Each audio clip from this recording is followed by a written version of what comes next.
Hi, welcome to my shop. Okay, well, it's not a shop yet. It's a garage full of expensive woodworking equipment, but once I get everything opened up and set up, it will be my wood shop. If you're like me, you've probably daydreamed about having a shop before in your garage or maybe your basement. I'm fortunate enough that I have a 3-car garage to work out of. You'll notice throughout the video that I'm only using 2 of the bays. I've got my 1982 Mustang peeking out from the back there. That was my first girlfriend ever. We're still together. Got that car when I was 15, still holding on to it.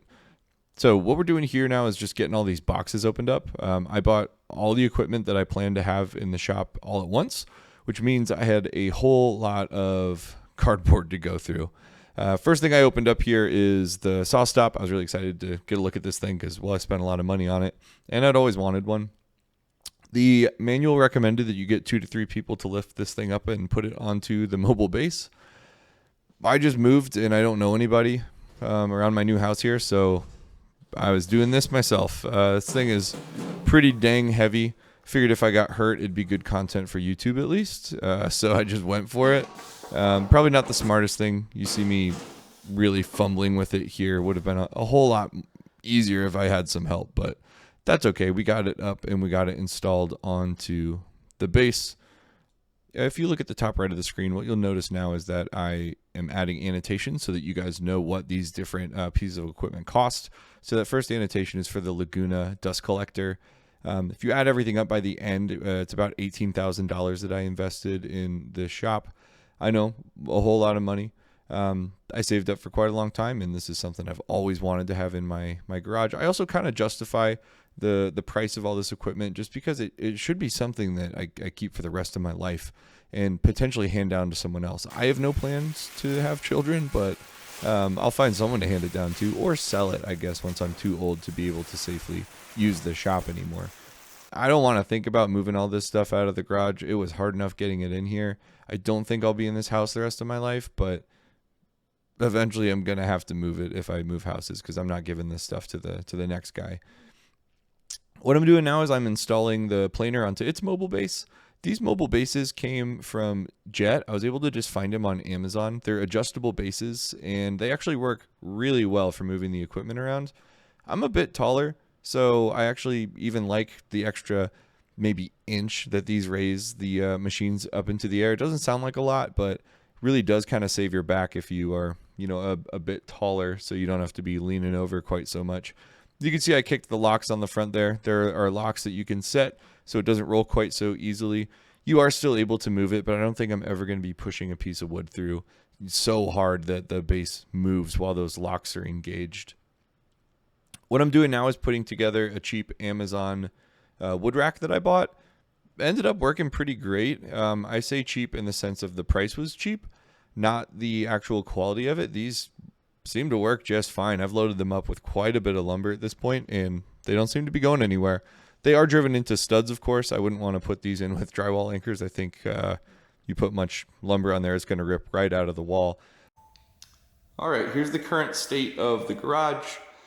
I got all my tools put together. Well, kind of. Bandsaw is not completely put together, but most of them assembled and on some sort of rolling base so I can move them around real easy. I found a home for my dust collection. It's going to sit in the corner over here. One of the outlets is going to feed up and along this wall, and it'll be for my miter saw and my saw stop. And then the other, I'm thinking I'm actually going to take it underneath and into this empty void that's under the stairs. And then I'll just have a flexible hose that can come out, and that one I can connect to the bandsaw, the planer, and the joiner. So that's the plan. What I'm doing now is I just unboxed the miter saw. I need to get some measurements off the miter saw so that I can build my miter saw station because, let's turn around and look at it. This whole wall is just going to be a row of cabinets. The table saw is going to be set to it's going to be the same height as the table saw, I should say. So that way this can butt up against it and I can have a really large work area. And the miter saw is going to be built into it right in the middle. So that's what I'm working on now. Just need to get measurements off the miter saw so I know how big to make the recess to put it into. If that doesn't make sense, hopefully it does once I start to build it. I like to roughly plan out my builds using SketchUp. So here is the file that I made for this. Just gives me an idea of dimensions as well as like how much material I'll need. I normally delete that guy who automatically pops up. I don't know who he is. Why is he watching me build things? I don't like him being there. So I always delete him, but I guess I forgot to this time. Here's the initial ripping down of all the different plywood I've got. I know I've got a table saw there, so you'd think the table saw would be the way to go for ripping these panels down. I just don't really like putting big panels through stuff. It just makes me a little uncomfortable. A really good rule of thumb I learned when I first started woodworking was if something doesn't feel safe, if something feels sketchy, don't do it. That's the easiest way to avoid having something go wrong. If it doesn't feel right, just don't do it. So I'm using a multi-$1,000 table saw as a table without the saw, and I'm making my cuts using this track saw, but it allows me to break the sheets down into smaller pieces. Once I have an outfeed table, I'll feel much more safe making cuts to large pieces of wood. But for now, the track saw makes me feel safer, so that's how I'm breaking everything down. Did it take longer? Sure. But do I still have all of my fingers? Yes. All right, what we're doing today is we're gonna make all the cabinets for the miter saw station. I took the time to plan everything out really well in SketchUp, but forgot to add a toe kick, so now all those measurements don't matter. So we're gonna edit the measurements, but we're gonna start by making the toe kit separately, and I like doing it that way because then we can level it. The problem with the garage is garages are sloped, so all the water runs out of them and doesn't run to your house. So if we didn't level the miter saw station, the whole thing would be at like an angle running out of the garage. So we need to level it, and the best way to do that, I think, is to make the toe kick first. So that's what we'll be doing. But before we do that, we need to clean this. We moved in like 3 months ago, and we've just been really bad at like organizing and unpacking. So first things first is we gotta clean this wall off and make room to actually build the cabinets.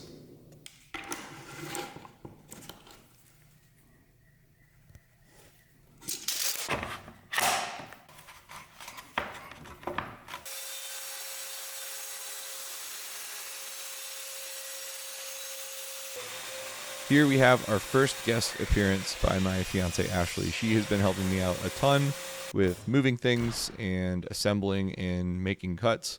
She's learning as we go, and she's really seemed to take into enjoying woodworking, or at least that's what she tells me. I think she likes it. It could just be for my sake. But we cut a bunch of plywood down to 3.5 inches because that's how tall we want the toe kick to be, and here we are stringing the whole thing together.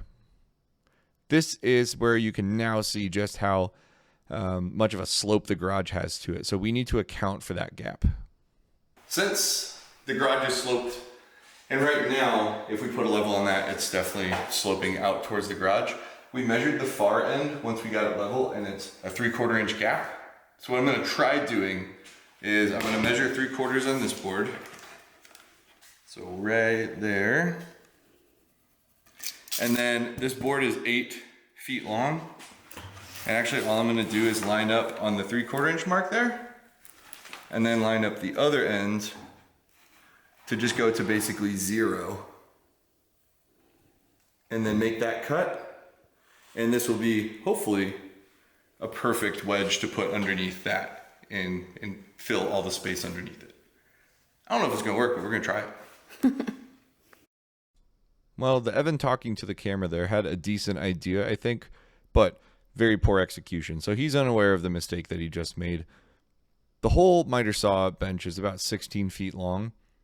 I'm using an 8-foot board of plywood, so I'm only making an 8-foot wedge. So I'm only leveling half the thing, which means in the middle, it changes pitch. It's flat, and then all of a sudden it pitches up to go to level.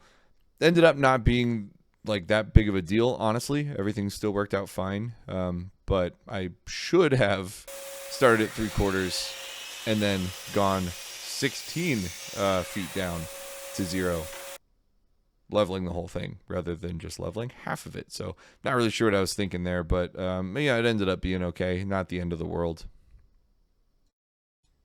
With the toe kick made, half made, I guess, time to move on to making the actual cabinet boxes. So I cut all the pieces, and here you just see me attaching a brace piece to the back using pocket screws. This will keep the whole thing square, or so I thought. You'll see in the next video when I go to make drawers that I didn't cut all these perfectly. They're off by a 1/16 of an inch maybe, but if you're off by a 16th on the front and off by a 16th in the other direction in the back, you're now off by an 1/8 inch total. So some of these are wider in the front, narrower in the back, or vice versa, and that makes it very difficult to install drawers, which you'll see me struggle with later. So in the future, I would have been much more careful to make sure that everything stays square. After building this miter saw station, though, I'm going to have an actual fence with a stop on it, so it'd be a lot easier to get consistent cuts and not run into the problem that I ran into here. But, you know, lessons learned, be a lot more careful in the future. If you remember the SketchUp, I've got 6 bays of equal size that are all just going to have drawers in them. And then in the very middle, I've got a box that's a little bit smaller in height, and that's to fit the miter saw. So what I'm doing right here is I'm measuring for the miter saw. I know how tall it is, so that's what I was just measuring for there, how much extra room I need to leave for it to sit on. And importantly, I don't try to make it the perfect size. I need that miter saw to be perfectly flush, and the odds of me getting that right are pretty slim. So what I'm going to do is make it small, and then I can always come back and add shims under the miter saw itself to bring it up to level. Here we go with more pocket screws, finishing up the miter saw box. I use a whole lot of pocket screws on this build. This one fit in there almost perfectly, so I slide it in, and then I'll use some screws to tie the whole thing together. So I had an electrician come and put in these 230-volt outlets, and I just eyeballed a spot in the middle of the wall and drew an X for him. And of course, that happens to be exactly where this handle needs to go. And I'm gonna have to make sure that there's, you know, additional room too, because when this swivels to do, you know, any degree of miter cut, it's gonna have to swivel to not hit that or that, either one. So, pretty bad placement. Should have thought ahead on this. But in my defense, I thought he was gonna put in boxes like this. I didn't think he was gonna put these boxes in. But still, should have thought ahead.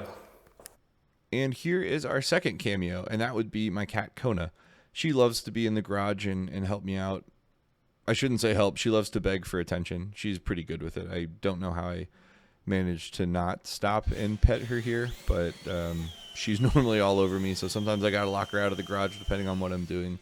Obviously, if any power tools are running, then she's not allowed to be in the garage. But I ended up having to redo the electrical anyways. I paid like $2,000 to have this done by a professional at first. They did add another drop, like another box outside the main panel. And then they ran not only these, but they also ran a line for a hot tub in the backyard. But still, it was a lot of money, and it's something that I know how to do, so I feel silly having paid for it. We hadn't moved into the house yet, so I gave them a code to access the house so they could do it, and then we could just show up and have it all be done. The convenience of that sounded nice, but had to redo it in the end anyways, so I feel dumb having spent that money. But, you know, again, another mistake, live and learn. Here I am adding the top now to these boxes. I'm making sure that the miter saw fits where I want it to, but more importantly, I'm making sure that the miter saw is square to the front of these cabinets. If I don't have it in there square, then when I run my auxiliary fence along the miter saw, that auxiliary fence, since it's going to be so long, it'd be very obvious if it wasn't square, and it would look pretty silly. As I'm adding the top here, I'm using these trim head screws because they're going to sink themselves down far into the plywood. I'm doing this because I'm going to add a laminate to the top later, and I want to make sure there's no screws or anything that are going to poke out of the laminate. One, because it would be ugly, but two, because that's also going to stop any workpiece I'm using from sitting completely flush, and I want everything to sit as flat and as flush as possible on the workbench so I can get the best quality of cut. Here at the end of the video now, I'm starting to run my hoses for the dust collection. You're going to see this change quite a bit across some of the videos that I'm going to post, but here's the general idea. I've got a Y there so I can service the miter saw. And then I'm going to run another length of hose down to where I plan to put my router table insert so that I can also have dust collection on the router table. What I'm doing here is actually drawing out where I want to put the holes for the hoses. You're going to see me cut those out here in a second.